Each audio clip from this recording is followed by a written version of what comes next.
These little friends are going through a lot of food at this point. There's 18 little chickies, and they go through about 3 to 4 of these food silos every single day. That is starting to add up. So today we're going to start making some batches of fermented chick feed. Making fermented grain is a really easy solution to growing feed costs because it's really simple, it doesn't require that much special equipment, and it will help reduce your cost by about 50% because it will double your feed essentially. So I'm going to show you how to make fermented chick starter, and the process would be the same no matter what type of chicken feed you would want to use. That's about half, and then we'll fill this one halfway as well.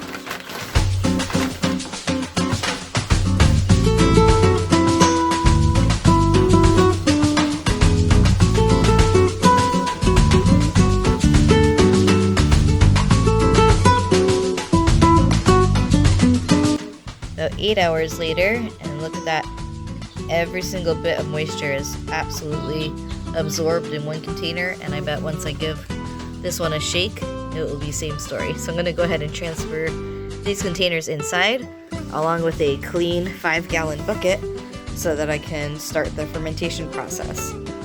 Now normally I would just start with a 5-gallon bucket and keep adding water and stirring it up through that first day so that I maintain an inch of water on top, but I really wanted you to appreciate just how much it expanded, which you could clearly see very easily in these jars.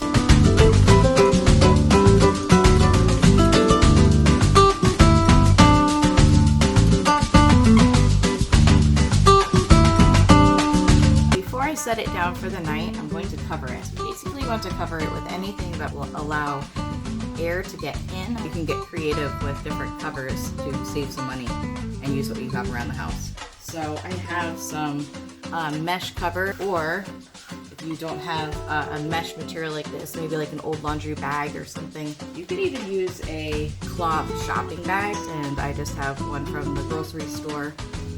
And you could take the bag and turn it upside down and slide it right on top.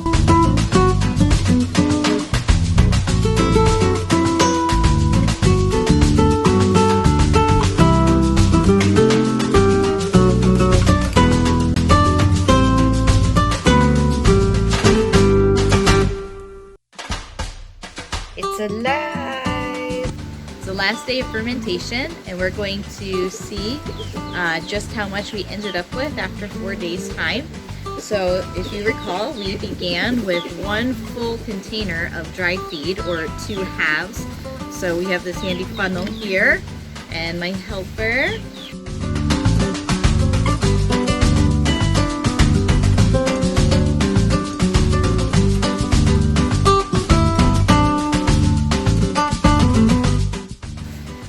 That's 1. Let's see how many more we can get.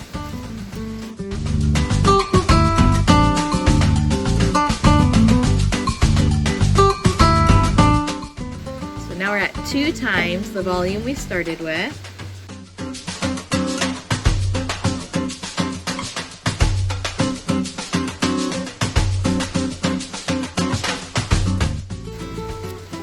So that's 3 times as many jars as we started with.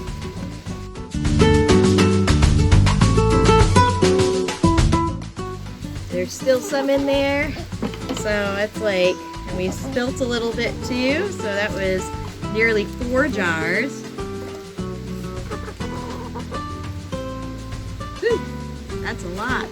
So look at that. Is it good?